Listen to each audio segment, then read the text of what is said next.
So what does the latest jobs report mean for the infrastructure bill that we're talking about, as well as how are politicians going to take this information?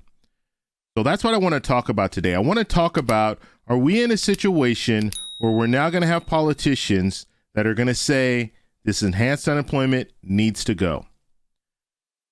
And oddly enough, as soon as the jobs report came out, we saw politicians saying that very same thing. They're saying the same thing that they were saying last year. So last year when the CARES Act was passed, they had this $600 enhanced unemployment. So you receive your regular unemployment plus you receive $600 per week. And the argument was from some politicians, even though most of them voted for it, they said they're going to be receiving more in unemployment than they will in their regular job, so they're not going to want to go back to work. So that was back with the CARES Act. And so they've been talking about this whole time, but we have seen pretty good jobs reports this whole time.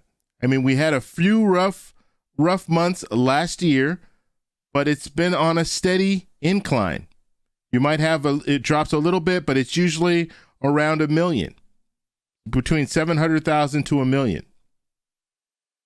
And so in April, we saw a huge drop off in the jobs report. It was 266,000 when they were estimating it to be around 1 million. And so now we have politicians, they can't wait to try to use this as leverage in order to get what they want. So you have one side saying, yes, we need to do away with this enhanced unemployment. Then you have the other side saying, this is a reason why we need more. We need more infrastructure. We need the roads and bridges. We need to get people back to work. So that is the argument there. And I just find it interesting because Senator Ben Sasse, and let me show you guys this real quick. Senator Ben Sasse, he is a Republican. I like to say this only so you'll kind of know where they're coming from when it comes to how Republicans see this and how the Democrats see this. So Senator Sasse, he wants to introduce legislation to redirect expanded unemployment or enhanced unemployment benefits into signing bonuses for new hires. So basically what he wants to do is he wants to incentivize people to go back to work by saying, look, if you go back to work, you're going to receive your enhanced unemployment for 2 months. So you'll continue to receive it for 2 months. That way you can receive your regular pay, whatever job you go to, you receive their pay, plus you receive $300 extra per week. And so that's his plan.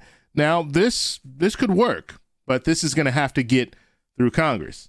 And so that's going to be the tricky part. So you'll have to see if there's any support from senators, because basically this is introduced. It's going to have to be introduced by Senator Schumer, who's the majority leader. So he's going to have to be on board for this.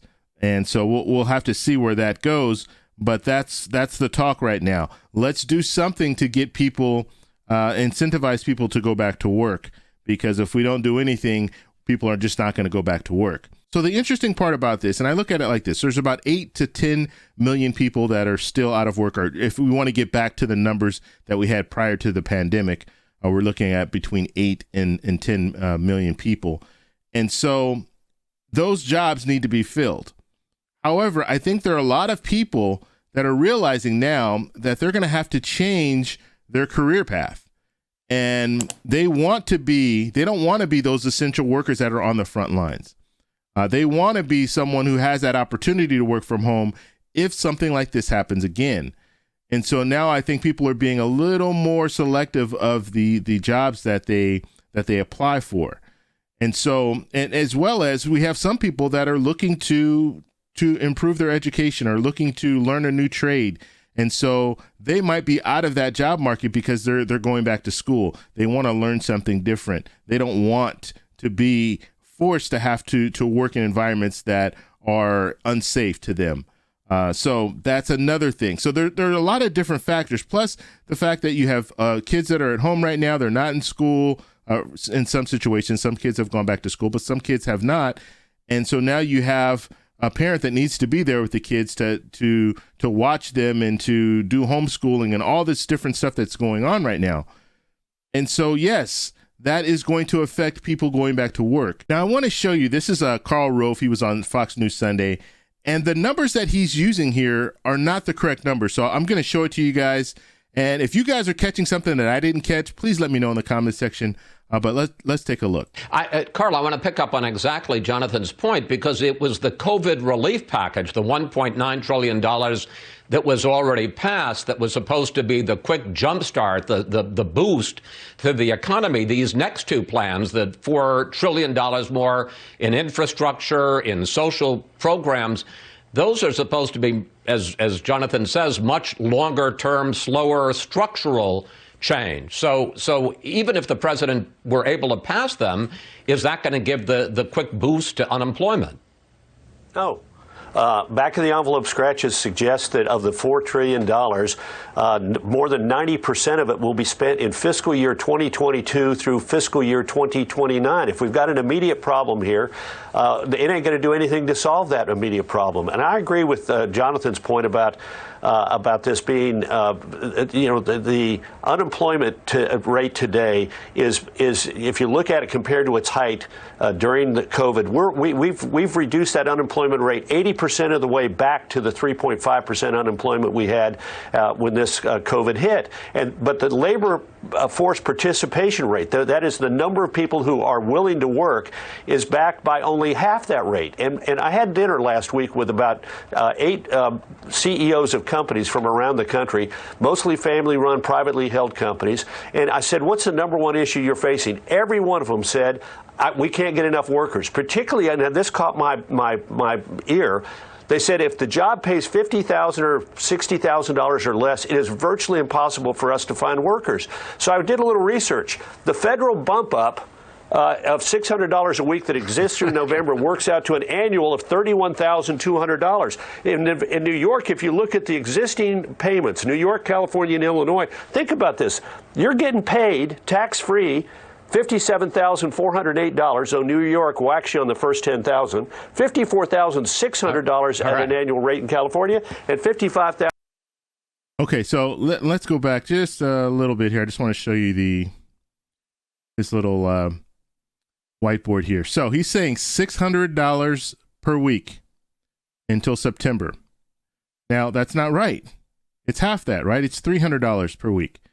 So the bump up that he's using is incorrect, but you saw that he was giving, when he was talking about the small business owners that he was talking with, that he had dinner with, they were saying it's almost impossible to get someone to come to a job paying them $50,000 to $60,000. Well, that would go along with his narrative here in his little whiteboard showing $57,000. You can make $57,000 if you live in New York and you're on getting the unemployment plus the bump up. So I just thought that was interesting, the fact that he's using those numbers and they're not the right numbers. It shouldn't be 600, it should be 300. And like I said, if I missed something there, let me know in the comment section. Oh, you missed this. This is what he was talking about. So just looking at it, the numbers just don't add up. And he also talked about the infrastructure bill. So, or he answered a question that the interviewer had about the infrastructure bill, as far as do you think this will improve our employment situation?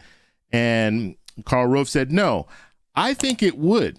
I think it would, because we're talking roads, bridges, broadband, all that. They need employees in order to build that.